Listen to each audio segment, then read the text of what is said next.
Students, welcome to social school. मैं हूं आपकी अनुष्या दीदी एंड कैसे हैं मेरे सारे स्टूडेंट्स। आई होप आप सब ठीक हो एंड आई ऑल्सो होप कि आप लोग सुपर रेडी हो आज के सेशन के लिए। तो आज के क्लास में हम लोग ये डिस्कस करने वाले हैं कि हाउ टू मेक नोट्स। तो आप में से काफी सारे बच्चों ने रीच आउट करा एंड पूछा कि अब हम लोग 11th में आ गए हैं, 12th में आ गए हैं, 10th में आ गए हैं एंड हमारे चैप्टर्स थोड़े से लेंदी हैं, तो हमें ये समझना है कि राइट तरीका क्या है नोट्स बनाने का। तो आज की क्लास में हम लोग यही डिस्कस करने वाले हैं, पर्टिकुलरली ह्यूमैनिटी स्टूडेंट्स के लिए भी, पर हाँ कोई सब्जेक्ट स्पेसिफिक क्लास नहीं है। अगर आपके दिमाग में ये कंफ्यूजन है कि नोट्स कैसे बनाने हैं तो हम लोग आज की क्लास में तुम्हारा वो कंफ्यूजन दूर करेंगे। ठीक है, चलो तो विदाउट एनी फर्दर डिले हम लोग स्टार्ट करते हैं अपने आज के सेशन को। अगर आप न्यू स्टूडेंट हो तो चैनल को सब्सक्राइब कर लो एंड यहाँ पे सारी ह्यूमैनिटीज की तैयारी होने वाली है। ओके, तो अगर आप कोई न्यू स्टूडेंट हो तो चैनल को सब्सक्राइब कर लो। ह्यूमैनिटीज के सारे सब्जेक्ट्स की तैयारी इस चैनल पर होगी। चलो तो स्टार्ट करते हैं।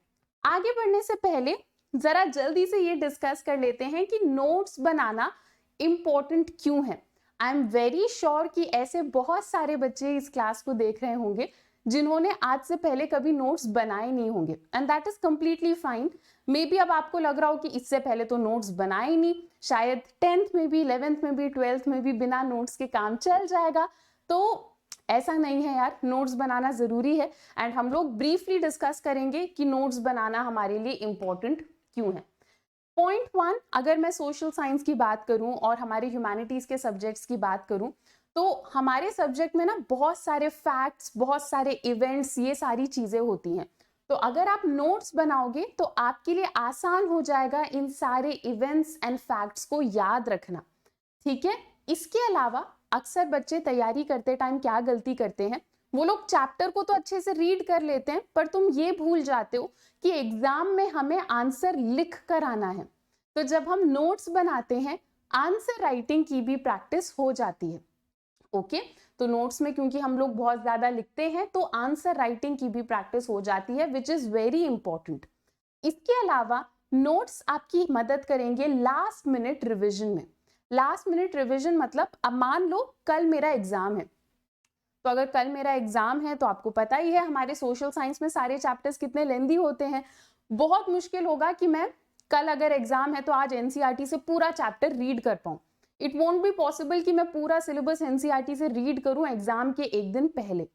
पर अगर मैंने पूरे साल अच्छे से नोट्स बनाए हैं तो मैं अपने नोट्स को अच्छे से रिवाइज कर सकती हूँ, है ना। तो एग्जाम के एक दिन पहले रिविजन के टाइम पर नोट्स हमारी मदद करते हैं। ठीक है, चलो तो जो बच्चे नोट्स नहीं बनाते उनको थोड़ी क्लैरिटी मिल गई होगी कि नोट्स बनाना जरूरी क्यों है ना। अब नेक्स्ट क्वेश्चन, बहुत जोर से तुम्हारे दिमाग में क्वेश्चन आ रहा होगा कि चलो ठीक है, ये भी समझ लिया कि नोट्स बनाना जरूरी है। अब ये क्वेश्चन आ रहा होगा कि ये नोट्स हम कहाँ से बनाएं, हमारा सोर्स क्या होना चाहिए नोट्स बनाने के लिए। तो सबसे पहले एनसीईआरटी, ठीक है, एनसीईआरटी सबसे ज्यादा इंपॉर्टेंट है, चाहे आप 11th में हो, 12th में हो, 10th में हो, ठीक है, जिस भी क्लास में हो एनसीईआरटी को स्किप नहीं करना है। एनसीईआरटी से ही आप अपने नोट्स को बनाओगे। ठीक है, ऑल्सो आई वुड रेकमेंड कि आप अपने नोट्स खुद बनाओ। अक्सर क्या होता है मार्केट में अलग अलग बुक्स आते हैं जहां पर नोट्स बने बनाए मिल जाते हैं, या फिर लोग क्या करते हैं अपने दोस्तों के नोट्स को बोरो कर लेते हैं। नोट्स यार खुद बनाते हैं तो ही ज्यादा बेनिफिशियल होता है। तो आप कोशिश करना आप अपने नोट्स को खुद बनाओ।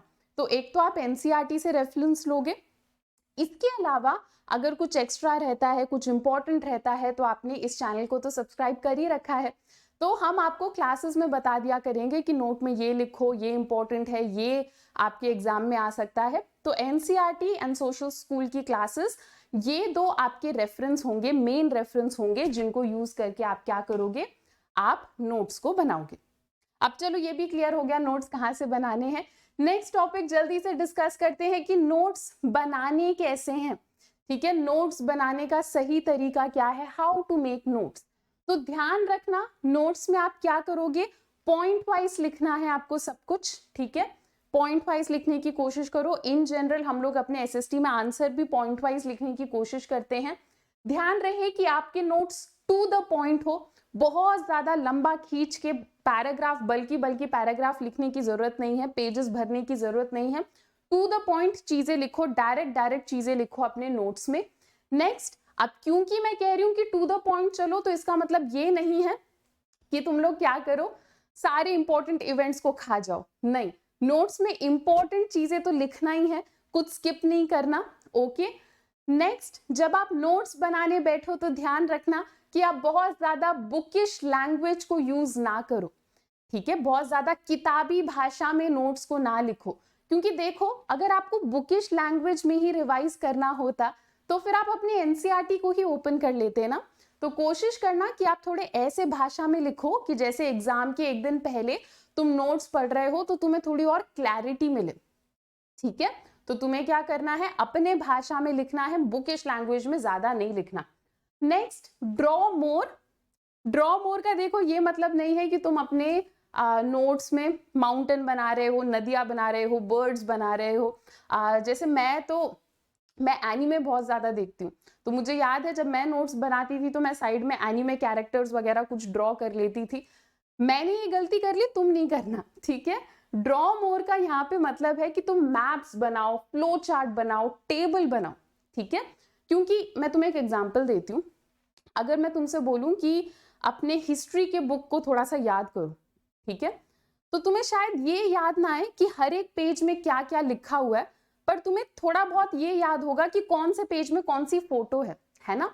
इमेजेस हमें जल्दी याद हो जाती हैं, तो अगर नोट्स में तुम डायग्राम ज्यादा बनाओगे ना तो वो डायग्राम्स तुम्हें जल्दी याद हो जाएंगे। ओके, नेक्स्ट, अपने नोट्स को अच्छी हैंडराइटिंग में लिखना, प्यारी प्यारी हैंडराइटिंग में लिखना नोट्स में। ऐसा नहीं होना चाहिए कि एग्जाम के एक दिन पहले तुम नोट्स उठा रहे हो और तुम्हें खुद समझ नहीं आ रहा कि तुमने क्या लिखा है। तो अच्छी हैंडराइटिंग में लिखना ताकि तुम्हें आगे जाकर दिक्कत ना हो अपने नोट्स को समझने में।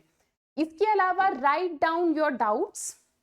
जब हम नोट्स बनाते हैं तो एक काम किया करो, साइड में एक खाली पेज ले लिया करो और उस पेज में अपने सारे डाउट्स को लिखा करो, ठीक है।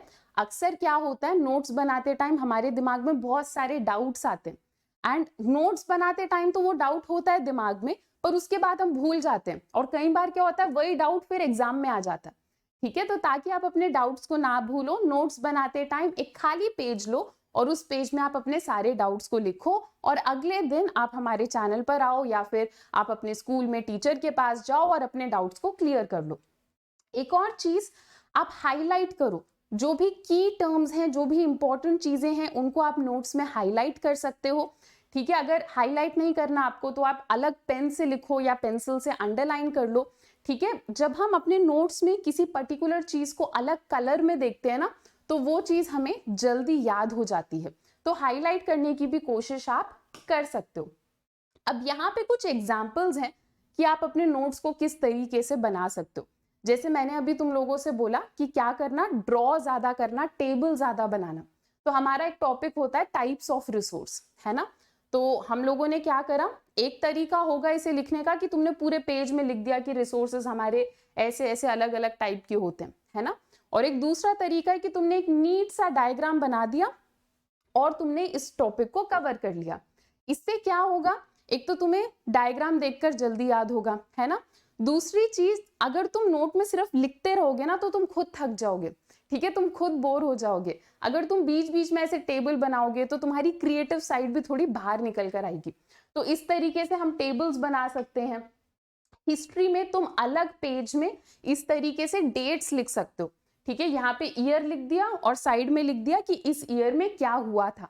तो इस टाइप के तुम टेबल्स बना सकते हो, एंड इस टाइप के टेबल को तुम अपने स्टडी टेबल के आगे भी चिपका सकते हो ताकि तुम बार बार देखो और तुम्हें ईयर याद हो जाए। तो इस टाइप की चीजें हम हिस्ट्री में कर सकते हैं, ठीक है। नेक्स्ट, सिविक्स में या फिर पॉलिटिकल साइंस में इस टाइप के फ्लो चार्ट बना सकते हो तुम।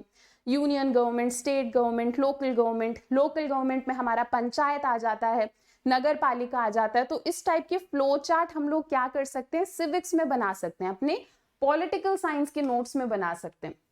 एक और चीज मैं तुम्हें बताती हूँ जो मैं किया करती थी जब मैं पढ़ाई करती थी, एंड तुम लोग भी ये कर सकते हो, इट वॉज वेरी हेल्पफुल। तुम लोग देखोगे कि हमारे एनसीईआरटी में ना बहुत ज्यादा ऐसे ब्लैंक स्पेसेस होती हैं, ओके।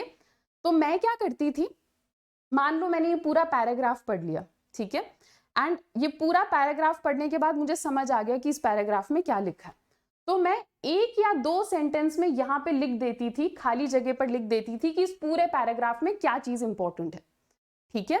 और एग्जाम से एक दिन पहले पूरी एनसीईआरटी तो पढ़ने का टाइम नहीं होता था, तो ये जो कुछ इंपॉर्टेंट चीजें मैंने साइड में लिखी हुई होती थी, मैं वो पढ़ लेती थी, वो रिवाइज कर लेती थी।